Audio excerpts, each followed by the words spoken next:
It's more than just a stroll down memory lane. We could walk down this street. This group is walking to locations that remind them of their youth, like a gathering spot now occupied by the Wonder Ballroom. The goal is to slow down memory loss that could lead to Alzheimer's. What we find when we walk, all of us, is that there are a lot of things that we haven't had to remember and that we can't remember, and then as we walk and talk, the memories pop up, and it's reassuring that they're still there, number one, and that we can access them. Sharon Steen is one of 21 people taking part in the SHARP study, which stands for Sharing History Through Active Reminiscence and Photo Imagery. In the study, some seniors experiencing some memory problems are paired with others who are cognitively healthy for their age.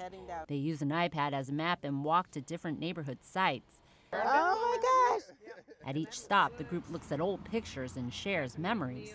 We know that walking is good for brain health. We know that being socially engaged is good for brain health.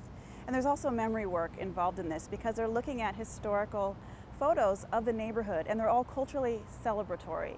Study participants are African American over the age of 55. Oregon Health and Science University researchers say it's an important group to focus on because African Americans are twice as likely to develop Alzheimer's or other types of dementia as older whites. New studies suggest that the stress of poverty may also raise the risk for Alzheimer's.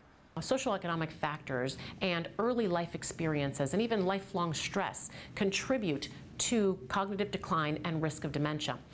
This happens more so in underrepresented populations like African Americans. The SHARP study will also look at why underrepresented communities don't tend to participate in clinical studies, something advocates say is needed.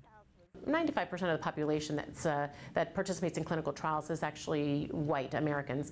And we need to change that because we need to understand actually what might be different in underrepresented populations that increase their risk. The study also encourages participants to stay active in the community. There is something very powerful about saying, you know, I'm still here, I'm still part of this community, and you're going to see me. Making new friends and new memories while remembering the past. Kathy Young, Associated Press.